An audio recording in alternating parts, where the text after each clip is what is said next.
പേരിന്റെ പേരിൽ ഇത്രയും പ്രശ്നം വരണമെങ്കിൽ അതിനകത്ത് നിങ്ങൾ എന്തെങ്കിലും കണ്ണന്തിരിവ് കാണിച്ചിട്ടുണ്ടാവണമല്ലോ.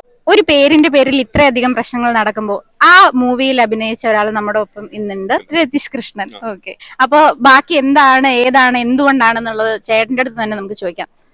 ഏതാണ്, എന്താണ്, എന്തുകൊണ്ടാണെന്നുള്ളത് എല്ലാവർക്കും അറിയാവുന്ന കണക്കുള്ള കാര്യം എനിക്കറിയാം. ജാനകി എന്നുള്ള പേരാണ് പ്രശ്നം എന്നാണ്, ആ പേര് മാറ്റണമെന്നുള്ളതാണ് വിവാദമായി നിൽക്കുന്ന പരിപാടികൾ. പക്ഷെ അതൊരു കോമൺ നെയിം അല്ലേ? അത് തന്നെയാണ് എല്ലാവരും ചോദിക്കുന്നത്. ഒരു ഒരു ഒരു കഥാകൃത്ത്, ഡയറക്ടർ എഴുതി ഉണ്ടാക്കിയ ഒരു ക്യാരക്ടറിന് അദ്ദേഹം കൊടുത്ത പേര് ഇടാൻ പറ്റില്ല, അത് ഞങ്ങളുടെ ദൈവത്തിന്റെ പേരായതുകൊണ്ട് അത് പാടില്ല എന്ന് പറയുന്നൊരു സാധനം എന്തോ എനിക്ക് അംഗീകരിക്കാൻ പറ്റില്ല, ആർക്കും അംഗീകരിക്കാൻ പറ്റില്ല. കോടതിയുടെ പരാമർശങ്ങളും അത് തന്നെയാണ്. ഒരുപാട് പ്രാർത്ഥനകളോടുകൂടി ഞങ്ങൾ ഒരുപാട് കലാകാരന്മാരും ടെക്നീഷ്യൻസ് എല്ലാവരും വെയിറ്റ് ചെയ്ത് നിൽക്കുന്ന പടമാണ്. അപ്പോൾ ഇറങ്ങുമ്പോൾ എല്ലാവരും തിയേറ്ററിൽ പോയി കണ്ട് ഞങ്ങളെ സപ്പോർട്ട് ചെയ്യുക.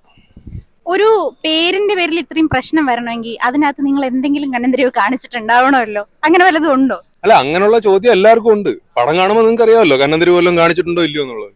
അങ്ങനെ ഒരു കണ്ണന്തിരിവ് ഇല്ല. ഇറ്റ്സ് ലൈക്ക് കൂടുതൽ പറഞ്ഞ് വിവാദം ഉണ്ടാക്കുന്നില്ല. ഓൾറെഡി വിവാദമല്ലേ ചേട്ടാ? ഓൾറെഡി വിവാദം ആയിരിക്കുന്നതുകൊണ്ട്. പിന്നെ I am too small a person to comment on JSK.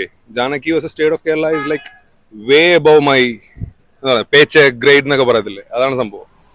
അപ്പം എല്ലാവരും കാത്തിരിക്കുന്ന പോലെ ഞാനും കാത്തിരിക്കുകയാണ്. ഒരു നല്ല വേഷം ചെയ്തിട്ടുണ്ട്. വർഷങ്ങളായിട്ട് നമ്മൾ ഒരു സാധനം നമ്മുടെ ബ്രേക്ക് ആയിരിക്കും നമ്മൾ വിശ്വസിക്കത്തില്ലേ, അതുപോലൊരു സംഭവമാണ്.